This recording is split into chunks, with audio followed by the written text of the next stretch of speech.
Hey guys, ഇന്ന് നമുക്ക് നല്ല ക്രിസ്പി ആയിട്ടുള്ള ദോശ ഉണ്ടാക്കിയാലോ. അതും പച്ചരി കുതിർക്കാതെയും ചോറ് അരക്കാതെയും ഒക്കെയാണ് കേട്ടോ ഉണ്ടാക്കാൻ പോകുന്നത്.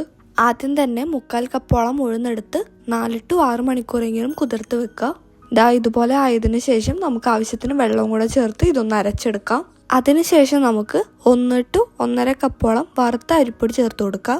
ഇനി നമുക്ക് ഈ മാവൊന്ന് ലൂസാവാൻ പാകത്തിന് കുറച്ചും കൂടെ വെള്ളം കൂടെ ഒഴിച്ച് ഇതൊന്ന് ബ്ലെൻഡ് ചെയ്തെടുക്കുക.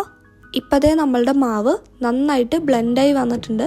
ഇനി ഇതിലേക്ക് കുറച്ച് ഉപ്പ് കൂടെ ചേർത്ത് അടച്ച് ഓവർനൈറ്റ് വെക്കുക. പിറ്റേ ദിവസത്തേക്ക് നമ്മളുടെ മാവ് നന്നായിട്ട് പൊന്തി വന്നിട്ടുണ്ട്. നമുക്കിനി ഇതുകൊണ്ട് ദോശ ചുട്ടെടുത്താലോ. പാൻ ചൂടായതിനു ശേഷം ദോശ ചുട്ടെടുക്കുക. വേണമെങ്കിൽ കുറച്ച് നെയ്യും കൂടെ ചേർത്ത് കൊടുക്കുക കേട്ടോ. അപ്പോഴേ നമ്മളുടെ ദോശ ഇവിടെ റെഡി ആയിട്ടുണ്ട്. ഇത് കണ്ടാലും കഴിച്ചാലും ആരും പറയില്ല കേട്ടോ പച്ചരി കുതിർക്കാതെയും ചോറ് അരക്കാതെയുമാണ് ഇത് ഉണ്ടാക്കിയിട്ടുള്ളതെന്ന്. അത്രയും പെർഫെക്റ്റ് ദോശയാണ് കേട്ടോ നമുക്ക് കിട്ടിയിട്ടുള്ളത്. വീഡിയോ ഇഷ്ടപ്പെട്ട ലൈക്ക് ആൻഡ് സബ്സ്ക്രൈബ്.